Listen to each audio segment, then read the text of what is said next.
কোনো আওয়ামী লীগের কোনো কনফারেন্স হবে অথবা এখানে কোনো বিএনপির কনফারেন্স হবে, সমাজ সম্পদের মূল্যায়ন শিখেছে, বুঝে গেল সমাজ ব্যক্তিমর্যাদার মূল্যায়ন শিখেছে, বুঝে গেল সমাজ দলের মূল্যায়ন শিখেছে, শিখে নাই শুধু ঈমানের মূল্যায়ন। কথা বলেন ঠিক না ঠিক?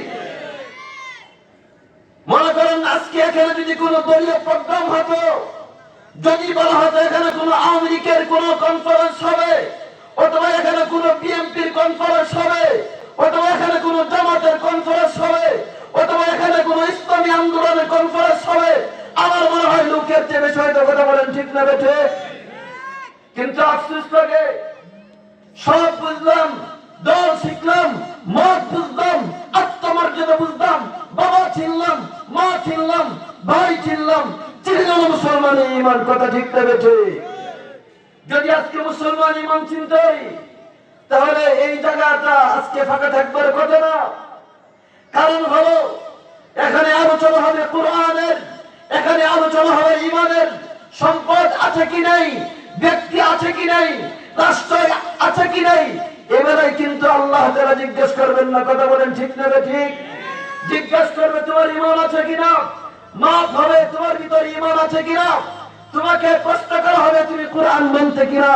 অতএব কোরআন যদি মানার শিকার বোঝার মতো এরকম দিল যদি আমাদের থাকতো, তাহলে এই মাঠের মধ্যে আজকে জায়গা দেওয়া আমাদের কর্তৃপক্ষের কঠিন হইতো। কথা ঠিক না ঠিক? আপনাদের একেবারে শুনেন, আল্লাহ তাআলা মানুষকে সম্পদ দেয়, দেয় কি দেয় না বলেন? আল্লাহ তাআলা মানুষকে সম্পদ দেয়, আল্লাহ তাআলা মানুষকে জীবন দেয়, আল্লাহ তাআলা মানুষকে মরণ দেয়, আল্লাহ তাআলা মানুষকে হাত দিয়েছে, পা দিয়েছে, সব দিয়েছে। এই দুনিয়ার মধ্যে আল্লাহ তাআলা যত কিছু মানুষকে দিয়েছে, সবচেয়ে বড় সম্পদের নাম আপনারা জানেন?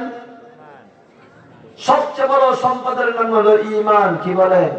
ঈমান। নবী করিম সাল্লাল্লাহু আলাইহি ওয়াসাল্লাম আম্বিয়াদেরকে আল্লাহ তাআলা যে দৌলতে উজমা দিয়েছিলেন সেটা হলো নবুয়্যাহ। আর উম্মতকে যে দৌলতে উজমা দিয়েছেন, যে মহাদৌলত দিয়েছেন, এই মহাদৌলতের নাম হলো ঈমান।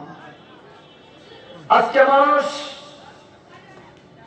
দলের জন্য ঈমান ছেড়ে দেয়, আছে না নাই বলেন? দলের কোন কথা যদি কোরআনের বিপক্ষে হয় তবু সাফাই গিয়ে দলের মতকে প্রাধান্য দিয়ে কোরআনের আয়াতকে বঞ্চন করে দিতে যায়। কথা ঠিক না ঠিক?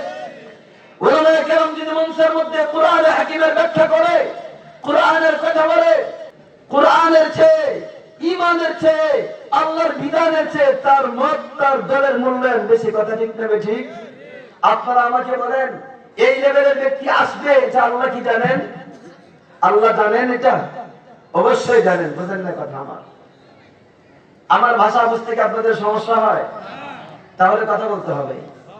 এই লেভেলের ব্যক্তি যে সমাজে আসবে আল্লাহ জানেন কি জানেন না? অতএব তাহলে এই ব্যক্তিদের বেলায় আল্লাহ কোরআনে কিছু বলেছেন কিনা? অবশ্যই বলেছেন। কারণ কোরআনে হাকিম কিয়ামতের আগ পর্যন্ত যত নাযিল হবে, যত হাদিস হবে, যত সমস্যা হবে, যত প্রকার ব্যক্তি আসবে, যত প্রকার দল আসবে, যত প্রকার মত আসবে, সবার বেলায় সমাধান দিয়েছেন কে? কিসের মাধ্যমে দিয়েছেন? কোরআনে। আল্লাহ তাআলা বলেন, وَإِذَا تُتْلَى عَلَيْهِمْ آيَاتُنَا بَيِّنَاتٍ تَعْرِفُ فِي وُجُوهِ الَّذِينَ كَفَرُوا الْمُنكَرَ يَكَادُونَ يَسْطُونَ بِالَّذِينَ يَتْلُونَ عَلَيْهِمْ آيَاتِنَا।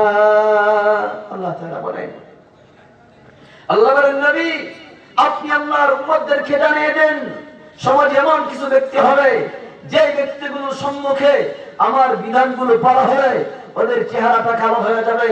যারা সুদখোর, এদের বিপক্ষে আপনি কথা বললে দেখবেন সুদের বিপক্ষে কথা বললে সুদ করে চেহারা কালো হয়ে যায়। কথা ঠিক না ঠিক? যারা ঘুষখোর, এদের সম্মুখে ঘুষের বিধান বললে ওদের চেহারা কালো হয়ে যায়।